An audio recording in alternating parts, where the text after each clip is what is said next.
नमस्कार. लोकप्रशासन विषयाच्या मागच्या ह्या लेक्चरमध्ये आपण अंदाजपत्रकाचा महत्त्व हे ढोबळमानाने जाणून घेतलं. आज आपण ह्या अंदाजपत्रकाचं महत्त्व एक मुद्देसूदपणे या ठिकाणी जाणून घेणार आहोत. यामध्ये सर्वात पहिला मुद्दा म्हणजे की अंदाजपत्रक किंवा अर्थसंकल्प हा प्रशासन किंवा शासनाचा दिशादर्शक असलेला आपल्याला दिसून येतो. अर्थसंकल्पामध्ये केवळ जमा आणि खर्चाचेच अंदाज असतात असं नाही, तर ही जमा आणि हा खर्च हा कुठल्या कारणाने कुठल्या कार्यावर व कोणत्या योजनावर होणार हे स्पष्ट या अंदाजपत्रकामध्ये करण्यात आलेले असते. यामुळे आगामी वित्तीय वर्षामध्ये कोणते नवीन कार्य, नवीन जबाबदाऱ्या ह्या प्रशासनाला पार पाडाव्या लागणार याची कल्पना यामधून प्रशासनाला वेळेवरच लवकरच मिळते. आणि याचा फायदा असा होतो की वेळेवर हे सूचना मिळाल्यामुळे किंवा वेळेवर ही माहिती मिळाल्यामुळे प्रशासनाला ते महत्त्वाचे कार्य करण्यासाठी किंवा त्याची प्राथमिक स्वरूपाची तयारी करण्यासाठी हवा तेवढा भरपूर वेळ मिळतो. या दृष्टीने आपण बघतो की लेखी आदेश प्राप्त झाल्यानंतर प्रत्येक कार्याला सुरुवात ही होते. यामध्ये अडथळे येऊ नये, विलंब होऊ नये आणि त्याचबरोबर कार्यामध्ये अंमलबजावणीमध्ये वेळोवेळी कशा प्रकारचे बदल होणार किंवा ते कायम राहणार या सर्व बाबीची कल्पना यामधून येत असते. अंदाजपत्रक हा अर्थसंकल्पाचा अर्थव्यवस्थेचा कणा आहे. अंदाजपत्रकामध्ये अर्थव्यवस्थेतील सर्व वित्तीय घटकांबाबत निर्णय, धोरण ठरविणे, त्यानुसार अर्थव्यवस्था ही वाटचाल करीत असते. जसे की किंमत धोरण, विदेशी व्यापार, कर व्यवस्था, बँकिंग, औद्योगिक क्षेत्र, गुंतवणूक व इतर अशा प्रकारच्या सर्वच आर्थिक घटकांबाबत निर्णय, धोरणे हे अंदाजपत्रकामध्ये ठरविण्यात येतात. अंदाजपत्रकामुळे देशातील अर्थव्यवस्थेला एक ठराविक व निश्चित स्वरूपाची दिशा मिळत असते. जसे स्वातंत्र्यप्राप्तीनंतर भारतामध्ये सार्वजनिक गुंतवणूक ही आपण बघतो की वाढत गेली व भारतामध्ये समाजवादी अर्थव्यवस्था निर्माण करण्यात आली. मात्र 1991 नंतर अर्थव्यवस्थेची दिशा ही आपल्याला बदलत गेल्याचं दिसते. 91 नंतर शासन आपली केलेली गुंतवणूक कमी करत असल्याचं आपल्याला दिसून येते. आता भारतीय अर्थव्यवस्था खाजगीकरणाकडे झुकलेली आहे किंवा आजच्या परिस्थितीला खाजगीकरण मोठ्या प्रमाणावर त्याचा अवलंब अर्थव्यवस्थेने केलेला आहे. भारतीय अर्थव्यवस्था ही परिस्थितीचे दर्शन या अंदाजपत्रकाच्या माध्यमातून करीत असते. तसेच अनेकदा कमकुवत झालेल्या अर्थव्यवस्थेला बळकटी मिळण्यासाठी घेतलेल्या निर्णय व धोरणाचा समावेश ह्या अंदाजपत्रकामध्ये करण्यात येत असतो. अंदाजपत्रक जे आहे हे गरजूंना आधार देते. अंदाजपत्रकाच्या माध्यमातून समाजातील दुर्बल, निराधार, गरजू घटकांचा विचार करण्यात येत असतो. त्या अनुषंगाने त्यांच्यासाठी तरतूद करण्यात येत असते.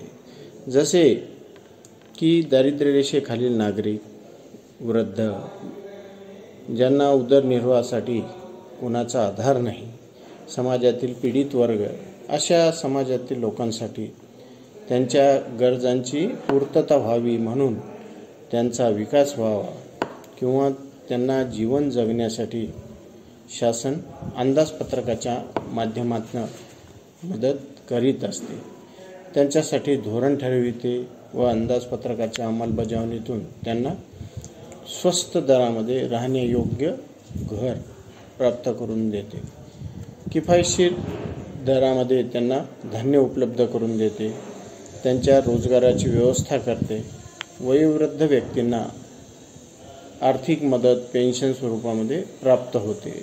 आणि या माध्यमातून आपण बघतो की अंदाजपत्रक हा सामाजिक विकास, सामाजिक कल्याण ह्याचे कार्य करीत असते. म्हणजेच गरजूंना खऱ्या अर्थाने या अंदाजपत्रकाच्या माध्यमातून फार मोठा आधार हा मिळत असतो.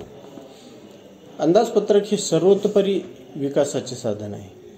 अंदाजपत्रक निरनिराळ्या राष्ट्रामध्ये हे निरनिराळ्या स्वरूपाचं असलेलं आपल्याला या ठिकाणी दिसून येते.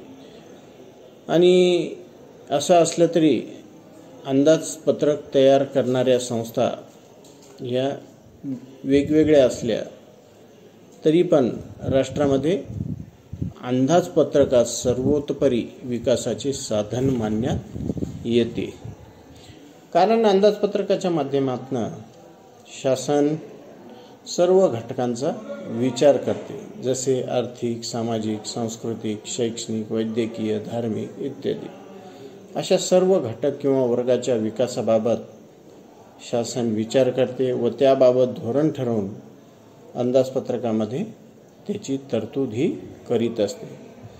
शासनाला हे कार्य पार पाडण्यासाठी आवश्यक असलेले वित्त हे अंदाजपत्रकाच्या माध्यमातून उपलब्ध होत असते. अंदाजपत्रकामध्ये यासाठी कर योजना, शुल्क योजना यांचा समावेश हा असलेला आपल्याला दिसून येतो. शासन अनेक वेळा जे विकासात्मक निर्णय घेते त्याची अंमलबजावणी अंदाजपत्रक या वित्तीय धोरणामधून करू शकत असते. आणि त्यामुळं अनेक क्षेत्रामध्ये विकासाला वेग येतो.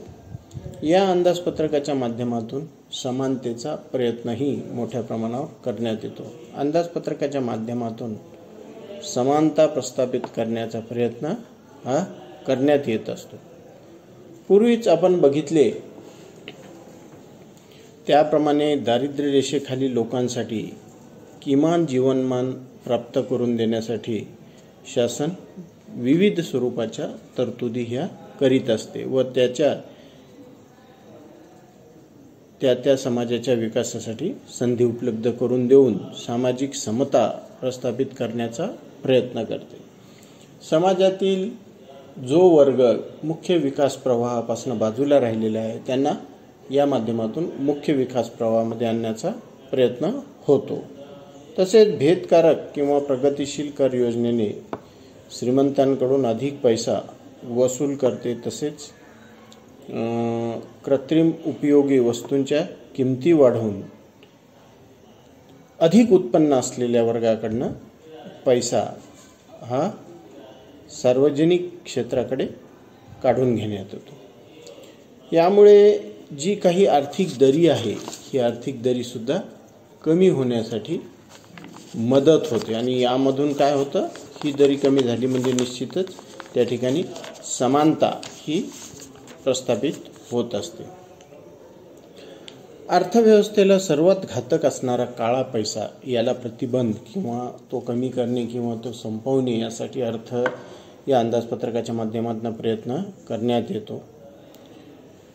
आपण बघतो की अंदाजपत्रकामध्ये कर योजना, सवलत योजना अशा प्रकारच्या काही योजनांची तरतूद करण्यात येऊन बाजारातनं काळा पैसा हा अर्थव्यवस्थेमध्ये चलनात आणण्याचा प्रयत्न होतो. यामध्ये अनेक वेळा विविध स्वरूपाची प्रलोभनीय अशा प्रकारच्या योजना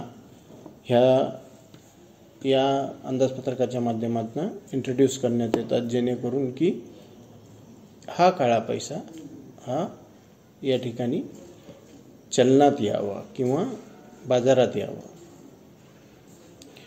यासाठी आपण बघतो की जनतेची क्रयशक्ती वाढवण्याचा प्रयत्नही करण्यात येतो व इतर माध्यमांनी जनतेकडून अधिक पैसा हा शासन काढून घेण्याचा प्रयत्न करते, जेणेकरून की जमा हा काळा धन या स्वरूपात होऊ नये.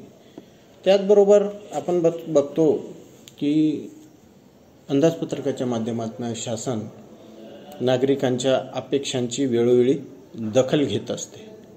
अंदाजपत्रकामुळे नागरिकांना आपल्या अपेक्षांची दखल ही शासनास घेण्यास भाग पडतायत. विरोधक हे कायम शासनाला जनतेच्या अपेक्षेची आठवण ही करून देत असतात. आणि तसेच अर्थसंकल्प अधिवेशन काळामध्ये नागरिक किंवा नागरिकांचा समुदाय सभा, संमेलने, मोर्चे, उपोषण, शिष्टमंडळ या माध्यमातून आपल्या अपेक्षा ज्या आहेत त्या शासनापर्यंत पोहोचवतं. सोबतच दबाव गट आहे, लॉबिंग आहे, या माध्यमातूनही जनतेच्या अपेक्षांची दखल ही शासनाला घेण्यासाठी भाग पाडण्यात येते. आपण बघतो की सार्वजनिक क्षेत्रात जर उत्तम कार्य केलं तरच शासनाला किंवा सत्तेत असणाऱ्या पक्षाला परत सत्तेत येण्याची संधी ही मिळू शकते. आणि यासाठी हे कार्य किती उत्तम आणि किती चांगल्या प्रकारे करण्यात हे अंदाजपत्रकाच्या माध्यमातून शासन दाखवून देण्याचा प्रयत्न करते. म्हणजे शासनाचं भवितव्य जे आहे हे शासनाचं भवितव्य ठरवण्याचं कार्य हे अंदाजपत्रक करीत असलेलं आपल्याला दिसून येते. अंदाजपत्रकाच्या माध्यमातून सरकारचे वेळोवेळी मूल्यमापनही होत असलेलं आपल्याला दिसून येते. अंदाजपत्रकावरील चर्चा असो, अंदाजपत्रकावर वरील तरतुदी आणि घेण्यात येणारे आक्षेप या माध्यमातून या सर्व बाबीतून शासनाच्या या अंदाजपत्रकामुळं योग्य वेळी योग्य मूल्यमापनही होत असतं. अशा पद्धतीनं हे अंदाजपत्रकाचं महत्त्व हे या भारतासारख्या लोकशाही देशामध्ये किंवा कोणत्याही देशामध्ये फार मोठं असलेलं आपल्याला दिसून येतं. धन्यवाद.